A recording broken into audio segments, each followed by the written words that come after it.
Assalamualaikum warahmatullahi wabarakatuh. Perkenalkan, nama saya Amanda Yulianti dengan NIM 222111111 dari Prodi Hukum Ekonomi Syariah kelas 6C akan menjelaskan sedikit materi tentang asuransi syariah dengan tema konsep marketing atau pemasaran asuransi syariah. Yang pertama ada definisi marketing.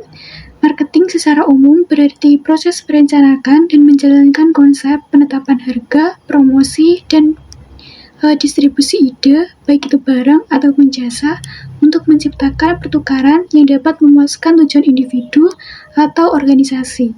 Kemudian ada marketing asuransi syariah, itu adalah proses memperkenalkan, mempromosikan, dan mendistribusikan produk-produk asuransi syariah kepada masyarakat dengan berlandaskan prinsip-prinsip syariah Islam, seperti keadilan, tolong-menolong, dan bebas dari unsur gharar atau ketidakpastian, riba atau bunga, dan juga maisir atau judi. Selanjutnya ada redefinisi peran marketing.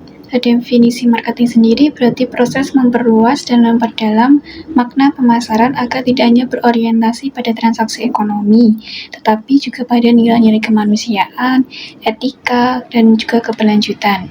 Contoh bentuk-bentuk praktis definisi marketing antara lain yang pertama ada green marketing atau pemasaran hijau, ya artinya dalam pemasaran itu menekankan keberlanjutan dan kepedulian terhadap lingkungan. Sebagai contohnya itu ada lem mineral yang botolnya bisa didaur ulang dan ada iklannya kampanye ayo minum sehat. Yang kedua ada cause relate marketing, yaitu mengaitkan produk atau kampanye dengan dukungan terhadap sosial. Contohnya seperti kita bisa berkolaborasi dengan brand lokal. Dalam hal ini, penjualan produk edisi khusus untuk mendukung donasi atau kegiatan sosial tertentu. Yang ketiga ada Islamic marketing. Dalam hal ini, pemasaran itu berbasis nilai-nilai Islam, tidak hanya halal, tetapi juga adil, transparan, dan menjunjung tinggi akhlak. Contohnya ada asuransi syariah, itu menawarkan produk dengan proteksi dengan sistem tolong-menolong. Yang terakhir ada human-centered marketing, yang berarti pemasaran yang mengedepankan empati, mendengarkan konsumen, dan membangun komoditas. Contohnya seperti Gojek, itu membuat fitur dan kampanye yang merespon kebutuhan sosial. Misalnya dengan adanya GoFood pada saat pandemi yang mendukung UMKM. Selanjutnya ada sumber hukum syariah tentang marketing. Ada 3, yaitu Al-Quran, kemudian hadis, dan juga ijma'. Yang pertama Al-Quran itu terdapat pada surat Al-Mu'minun ayat 8 dengan arti sungguh beruntung pula orang-orang yang memelihara amanat dan janji mereka. Dalam marketing harus menepati janji yang telah dibuat. Yang kedua ada hadis riwayat Muslim nomor 102, yaitu barang siapa menipu, maka ia bukan golongan kami.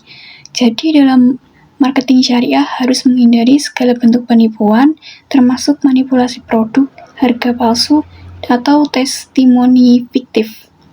Yang terakhir ada ijma', itu ada dalam fatwa DSN MUI nomor 139 DSN MUI 8/2021 tentang pemasaran produk asuransi berdasarkan prinsip syariah. Selanjutnya ada prinsip-prinsip dasar marketing menurut syariah. Yang pertama itu kejujuran atau sidik.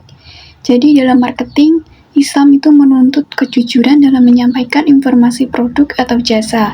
Tidak boleh adanya penipuan, manipulatif, atau informasi palsu yang dapat menarik konsumen. Yang kedua ada amanah atau bertanggung jawab. Jadi seorang pemasar itu harus bisa dipercaya dan tidak merugikan konsumen, dan juga menjaga hak konsumen serta produsen. Misalnya barang yang dijual itu harus sesuai dengan deskripsi dan kualitasnya itu tidak ditutupi. Yang ketiga ada keadilan.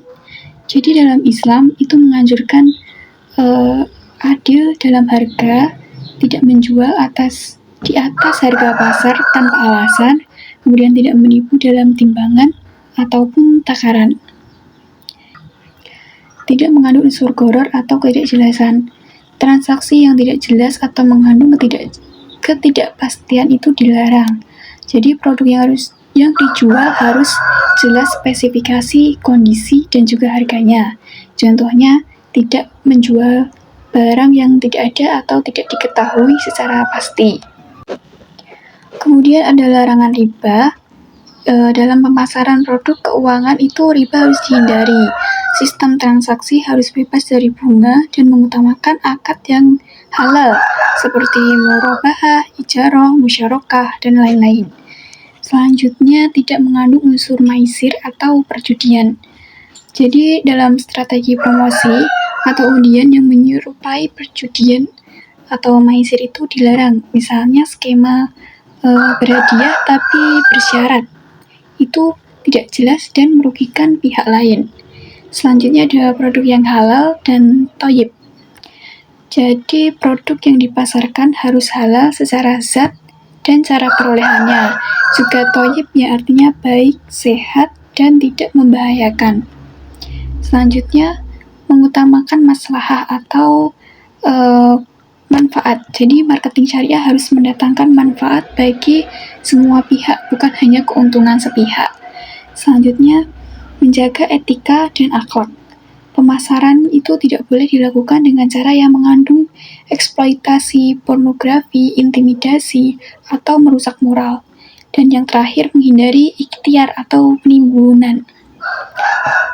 Dalam Islam itu menimbun barang untuk menaikkan harga secara tidak wajar itu dilarang, karena menimbun kan pasti dengan tujuan agar suatu saat nanti harganya naik karena barangnya tidak ada. Selanjutnya ada perilaku yang dianjurkan dalam marketing. Yang pertama, jujur. Jujur dalam hal ini tuh berarti tidak berbohong, tidak menipu, tidak mengada-ada fakta, kemudian tidak pernah ingkar janji, dan lain sebagainya. Yang kedua, berlaku adil. Dalam bisnis modern, sikap adil harus tergambarkan bagi semua stakeholder. Semuanya harus merasakan keadilan. Tidak boleh ada satu pihak pun yang haknya terzolimi. Yang ketiga, bersikap melayani dan rendah hati. Orang yang beriman diperintahkan untuk bermurah hati, sopan, dan bersahabat saat berinteraksi dengan mitra bisnisnya. Syariah marketer juga tidak boleh terbawa dalam gaya hidup yang berlebih-lebihan dan harus menunjukkan etikat baik dalam semua transaksi bisnisnya. Yang keempat, dapat dipercaya.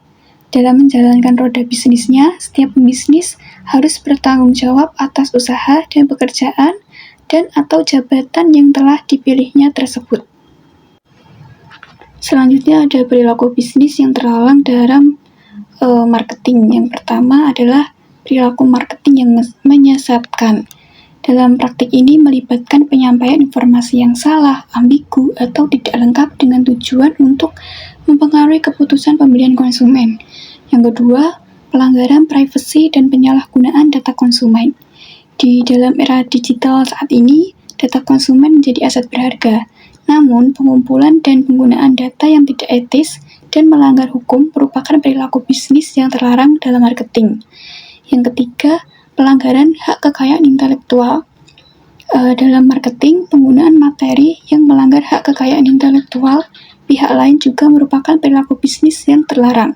Contohnya seperti penggunaan merek dagang tanpa izin, kemudian pelanggaran hak cipta, peniruan desain produk, dan lain sebagainya.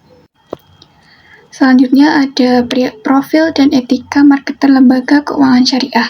Yang pertama, berkepribadian spiritual atau takwa. Yang kedua, berkepribadian baik dan simpatik. Yang ketiga, berlaku adil dalam berbisnis. Yang keempat, melayani nasabah dengan rendah hati.